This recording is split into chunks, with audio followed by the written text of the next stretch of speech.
Our founding fathers are looking down at Biden with scorn right now. They're looking down on Biden and this administration with disbelief. We're going to make America great again. We're going to put America first. And we're going to have a great country. It's going to be called the United States of America. Comforting words from, I guess, a founding father. We're going to call this new idea the United States of America.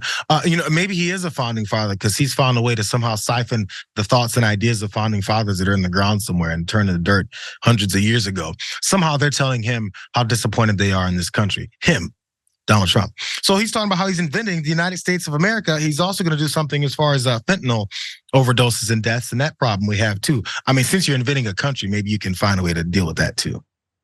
Crooked Joe Biden is allowing massive quantities of deadly fentanyl to be smuggled across our wide open border, where it's killing hundreds of thousands of our fellow Americans each and every year. Crooked Joe Biden, the worst president, and by the way, the most incompetent president in the history of our country, seems to not care at all, but I do. Biden's open borders radicalism fuels this crisis. I will end this crisis, and together we will restore hope in America.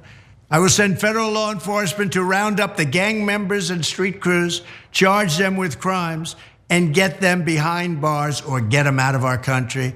I will ask Congress to ensure that drug dealers, kingpins, and human traffickers receive the death penalty. He's been on that for a while as well too. Death penalty, death penalty, death penalty. That's going to change everything.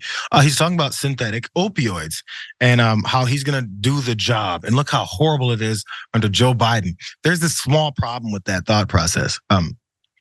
There's facts that actually could back that up or dispute it. Let's go to some of those.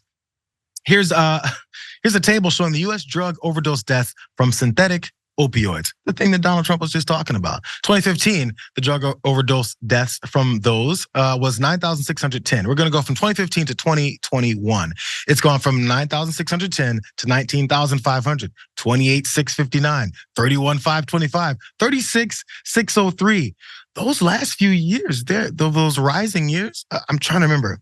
What year was Donald Trump elected? 2016. He was out in 2020.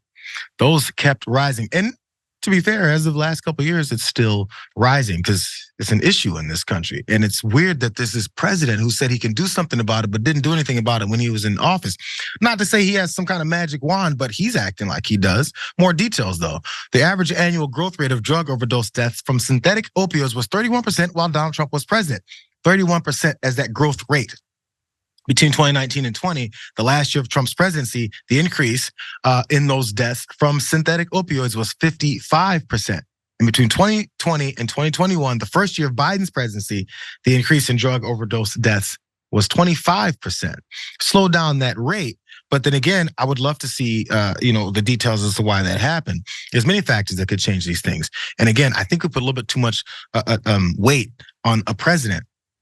Get into office and suddenly there's not folks addicted to opioids or on fentanyl, that street drugs aren't coming through and dealing with and getting in the hands of so many different people. Because by the way, we don't give a damn in general. We just like to say so to get votes. Your thoughts, man?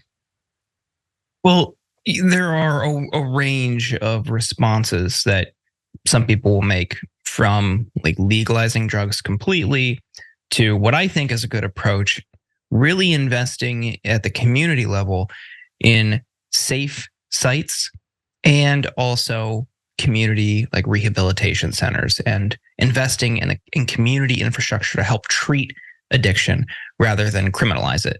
You are not going to cure someone of addiction by throwing them in jail for a week or a couple of days or a month or however long. All you're going to do is introduce them to other people who allegedly break the law and make new friends, because they're going to come out, have a record, be stigmatized, probably have difficulty finding work, finding stable housing, and be in a situation where they're more likely to use after they return to society. So investing at the community level, where you have health professionals testing their drugs to make sure there isn't fentanyl in there, caring for them if they do overdose or something like that, and providing them with resources to help wean off a drug, get into rehab, kick their addiction. That's a much better and successful approach. As we've seen for decades, a war on drugs with a harsh criminal sentence for using does not solve the problem. Prohibition does not work. So what you need to do is invest in treatment rather than any sort of criminal penalties. I had this conversation with Anna yesterday. It's always preventative versus punitive. And you see Donald Trump talking about the punitive approach. Death penalty, you got to go as far as possible. You have to go to the absolute fullest extent. Death penalty, death penalty. That's going to keep people from wanting to do these types of crimes. It hasn't yet, because people get the death penalty every day on the streets when they're taking this stuff. Many times they're like, I don't care. What else is there? Or they're addicted to it to that degree that there's nothing else that their mind is looking for. It's an addiction. It's an addiction. And until you actually figure that out and treat people as humans versus just pieces of garbage, you could think maybe I have an approach to save people's lives versus using their lives to help mine and act like I give a damn about any of this, because they really don't. If the people on the streets are the ones that are doing a lot of these drugs, how often do these politicians go out and actually talk and find out what it is that's going on? And these measures, these rehabilitation centers, they're not many, aren't getting run in a way that's actually helpful. What happens after they go into rehab, get off the drugs, are good for a month, and get kicked right back out? Where do they go? Where do they go? Or how do they then get handed that next step? Many of these programs and services just don't do enough, because then if they do, too many of us will say, how dare you help that homeless person? How dare you help that drug addict? I don't care about them.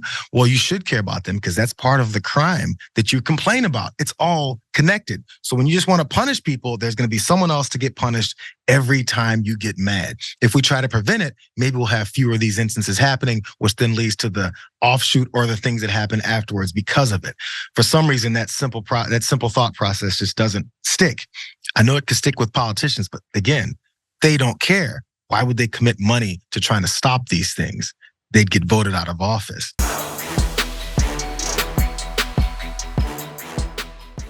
Check out the Damage Report podcast each day, wherever you get your podcasts, whether Pocket Casts or Stitcher or iTunes. You can join me as I give you the news and stories you want, with a range of co-hosts and interview guests jumping in on the fun each day. Again, that's the Damage Report, wherever you get your podcasts. And if you get them at iTunes, don't forget to rate and review. Sometimes I'll read them live on the show.